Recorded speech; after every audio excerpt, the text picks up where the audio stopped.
Ô, Rômulo, vocês estavam falando aí sobre segunda fase, mas eu acredito realmente que o Santa Cruz, de fato, já está bem encaminhado pelo grupo, pelo que a gente já viu do Santa Cruz e dos seus adversários. O Santa Cruz, de fato, é a equipe mais sólida. Acho que um adversário ali que mais preocupou foi o Souza, né? O Souza tem um time muito interessante, tem jogadores ali que o Luiz Henrique, tem o Istone, né? São dois pontas ali bem agressivos, jogadores que eu gostei bastante de observar. Mas eu queria falar no aspecto de que o torcedor do Santa Cruz, por mais que a gente esteja falando aqui que o Santa Cruz já está com meio caminho andado, já para a próxima fase, mas o torcedor do Santa Cruz, em alguns momentos, tem ficado na bronca, né? O torcedor do Santa Cruz queria já ver que a equipe deslanchasse do início ao fim, né? A massa coral quer ver um time que domine de ponta a ponta. Dando espetáculo, mas é difícil, a gente sabe que é difícil, condição financeira, a Série D do Campeonato Brasileirão com uma competição muito complicada, mas a gente tem visto alguns episódios no estádio, né? Eu tenho acompanhado mais de perto, alguns episódios de vaia, né? Principalmente pro Marcos, pro Marcos não, rapaz, pro lateral esquerdo, agora me fugiu não, Marcos Vinícius, né? O lateral esquerdo, Marcos Vinícius, né? E aí eu queria saber de vocês como é que tem sido esse trabalho também mental, a questão mental, né? Porque o torcedor do Santa Cruz é um torcedor que apoia. A festa que ele faz é espetacular e não tem precedentes aqui, eu acho que no Nordeste. Eu sou muito sincero. É uma das maiores e melhores festas de arquibancada, quem faz é o torcedor do Santa Cruz. Mas do mesmo tamanho que é o apoio, é a cobrança. E o Marcos Vinícius é um jogador que tinha uma certa resistência do torcedor que queria ver o Ítalo Silva, que fez uma boa metade de Série D depois da chegada do Marcelo Martelotti. É um jogador bem ofensivo. E o Felipe Conceição já explicou várias vezes os motivos por que ele opta pelo Marcos Vinícius, e eu já compreendi. Mas o torcedor, às vezes, não compreende, o torcedor, às vezes, pega o ranço do cara e vai o cara na hora do jogo, né?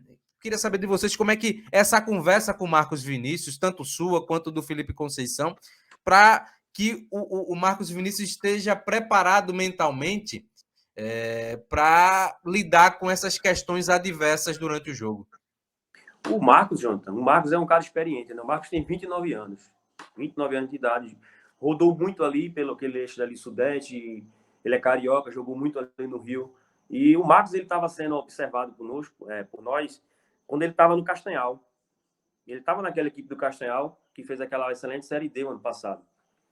Né? E isso aí, às vezes, o nosso torcedor não sabe. É um cara que já disputou uma Série D, é um cara experiente. O Marcos é um dos jogadores que faz mais ações em alta intensidade do nosso elenco, é o Marcos. O que é ações de alta intensidade? É aquelas tomadas de decisões que o atleta toma em velocidade, tanto em direção ao gol, como ao contrário ao seu gol. Ou seja, ele é um dos jogadores nossos que tem mais velocidade em atacar e em defender. Sem falar também que é um cara que corre o campo todo. É um cara que o campo todo e o tempo todo. O Marcos é um dos que está fazendo na faixa de 10 km por jogo. E 10 km por jogo não é correndo errado, não. Porque hoje, para um lateral esquerdo correr errado é muito difícil. E ele faz a sua função, ele cumpre a sua função ali perfeitamente do jeito que o Felipe quer, diante do modelo de jogo dele.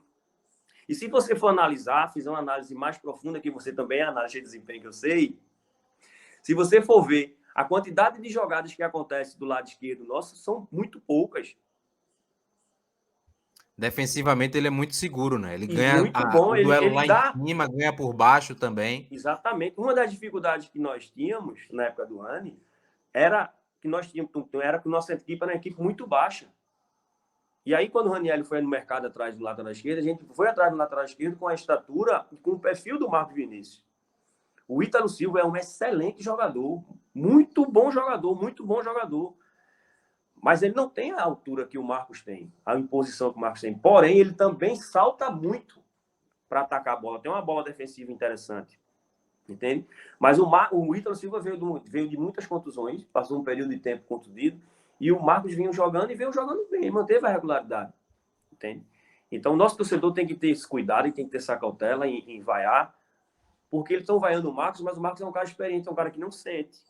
Mas se ele for vaiar, por exemplo, o Marcelinho, que está subindo da base agora, possa ser que atrapalhe o processo do Marcelinho. Do David. Você falou, e agora não sei se foi você ou se foi o Douglas, falou que o David estava somente jogando na base. Não, o David está sendo relacionado com o jogo profissional também. Quando ele não se relaciona com o jogo profissional nas viagens, aí ele desce para a base e ele joga na base para manter um ritmo de jogo, entender? Está dentro do processo também. Então a gente tem que ter cuidado. O torcedor a gente sabe que paga o ingresso. A gente, torcedor do Santa Cruz, a gente sabe que é emoção pura. E a mesma intensidade que ele vai, é a mesma intensidade que ele vai te aplaudir lá na frente. Mas o Marcos, ainda bem que ele é um cara experiente. É um cara que ele consegue absorver isso. É um dos caras mais resilientes que tem no grupo, é ele. Porque o interessante, e não me recordo qual foi o jogo agora, que ele foi muito vaiado no primeiro tempo. E quando foi no segundo tempo... Acho que foi contra o... Olha, tiveram alguns jogos, né? Teve Pacajus, teve também contra o Souza. Eu acho que foi contra o Pacajus. Foi contra o Pacajus. E ele volta no segundo tempo e ele volta muito bem no segundo tempo. Voltou muito bem, isso. Entendeu? Então, assim, é meio que o segundo tempo dele tivesse apagado aquele que ele fez no primeiro. Então, assim, a torcida está no papel dela de querer vaiar o atleta, de tem as suas preferências enquanto torcedor. Sim, mas tudo está dentro de um processo de encaixe do sistema de jogo do Felipe, do sistema de jogo que ele vem desenvolvendo. E o sistema de jogo que o Felipe vem desenvolvendo é um sistema de jogo que não é para agora, não. São os objetivos finais, que são os mata-mata. Só passa, estudos mostram que as equipes que passam em mata-mata são equipes bem equilibradas, defensivamente falando. Entende? Então, a maior dificuldade que nós tínhamos era essa, e ele atacou em cima dessa dificuldade que a gente teve. Entendeu? Então, tudo está dentro do planejamento, Jonathan. Tudo está dentro do planejamento.